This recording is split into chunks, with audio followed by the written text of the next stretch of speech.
Hello everyone, in this video I'd like to discuss the UAW President Shawn Fain and what the workers that comprise the UAW union were recently able to win and the kind of precedent that this sets going forward. But firstly, I'd like to show you a video that I think is very important for us to see of him basically giving some pretty brief remarks about what they've accomplished and what's to come in the future. This contract is about more than just economic gains for auto workers. It's a turning point in the class war that's been raging in this country for the past 40 years. For too long, it's been one-sided, and working class people have been left behind. That's why this contract is more than just a contract. It's a call to action to workers everywhere to organize and fight for a better life. The auto workers at Ford just won a major battle in the fight for a better world. Billionaires aren't going to save the American dream. Working class people are saving the American dream. The UAW is saving the American dream, and we are doing it together. Thank you and good night. That was very well said.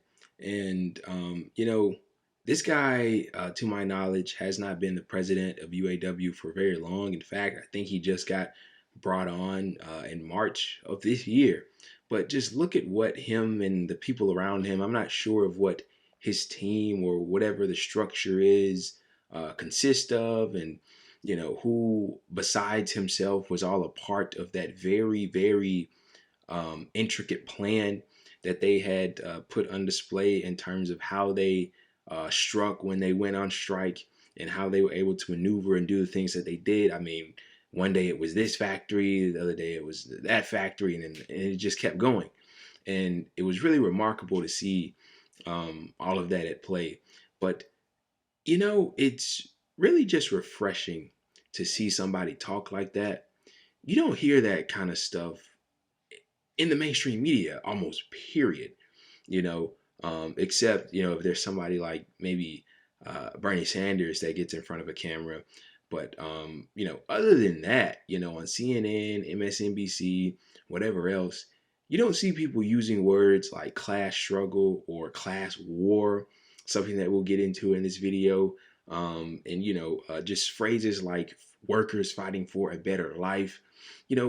A trend that I've been seeing in this country is that so you go out and you get a job, right? You may be able to make enough money to get, if you're young, if you're around my age or whatever, you may be able to make enough money to move into an apartment with a roommate because you can't, you don't make enough money to pay for it on your own. And then, it's the hustle and bustle, or however the phrase goes. I know I messed that up. It's kind of embarrassing, but you get along with the hustle, and then instead of telling you things, the mainstream media is what I'm referring to here. Instead of people that are on the airways that you listen to every day, you turn on television, you see them talk, instead of them telling you things like you are, you have the power. You are what the employers need. They need you.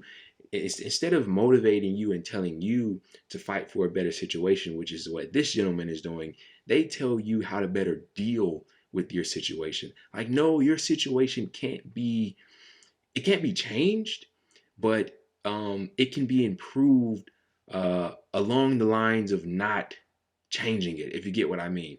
So no, don't organize, don't unionize, don't try to change the order of production and all that weird stuff that people talk about, the commies and whatever, don't talk about that stuff. Don't talk about changing our system, but maybe you can take on a second job. Maybe you can not, spend this much money, I don't know, getting haircuts, or don't go out Friday night at the bar, and don't go to this casino. And, they come out with these weird alternatives that aren't really a solution to the problem. But what this man is saying is, no. There is something that you can do. You can organize, you can come together, you can join a union, you can strike, you can withhold your labor, you can withhold the gold, the thing that the employer needs, that the person in charge needs in order to make a profit off of you. And look at what they got. You know, they're in a much better situation that they were, and they won. But this is more than just about winning a contract. As he said, this is about setting a precedent. I just saw something, I just read an article about Honda. I actually drive a Honda. That's my car. Honda's coming out and they're giving their workers, I think it's like an 11% raise or something like that. Now, obviously, you have to account for things like inflation and whatnot. But when the ball gets rolling, it gets rolling, and then people start they start doing things. They start taking action because look, they can be greedy, they can be profit driven, they can be evil, whatever you know adjective or whatever you want to attach to an employer. But one thing that most of them aren't is stupid. And they see that the tide is turning and they see in what direction the wind is blowing. And throughout the test of time, it's always been consistent.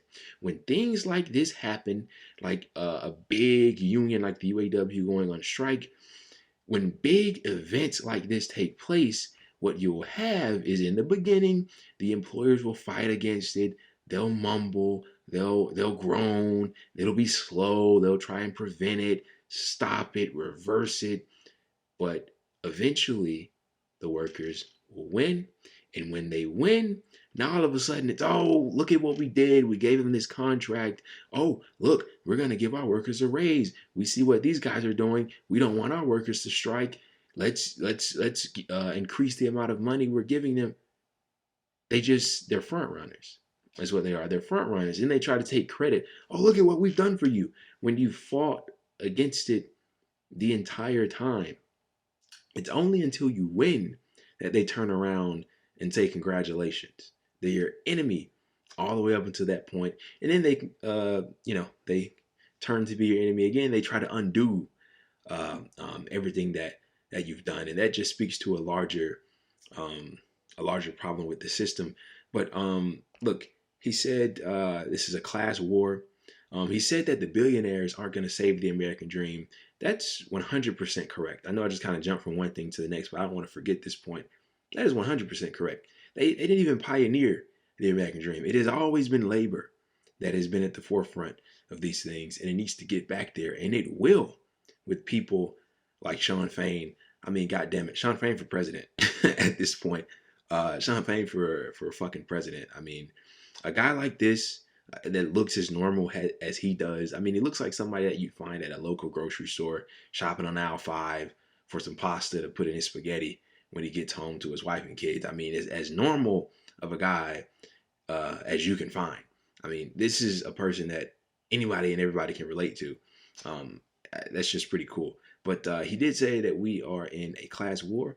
And to me, aside from actual warfare, the war crimes that the U.S. military, at the behest or at the control of the government, embark on across the world and terrorize populations internationally. Aside from that stuff, the class war, to me, is the most important conflict as it pertains to the American people, because it is quite literally a war. And the 1%, the people at the top, the corporations that don't get taxed, the rich people that don't get taxed, that own our government, that own our politicians, these are the entities and individuals that actually run the country. They're quite literally trying to crush us. As the United States is in the worst economical position it has ever been in the history of this country, they are actively trying to crush us. The power is slipping on the United States. We see China's on the rise. We see Russia on the rise. We see BRICS. Those different powers on the rise. And the West and their allies are on the decline. But as we're on the decline, they're trying to get us, the workers, the massive people, to absorb the fall so that they can stay on their high horse. But it's always been labor, and I don't know why, but it's always started with labor that gets the ball rolling, that kind of reverses that thing, that kind of changes the tide and makes it to where the workers are out in front and they're making the, I mean, let's just look back to the 1930s and what happened then when a third of the population was unionized, when FDR was forced to do the things that he did. I mean, this is what happens when people come together and you have leaders like Sean Fain that are able to pioneer it. But I thought that this was a pretty cool video. Um, Shout out to Sean Fain. Shout out to those workers. This sets an incredible precedent going forward.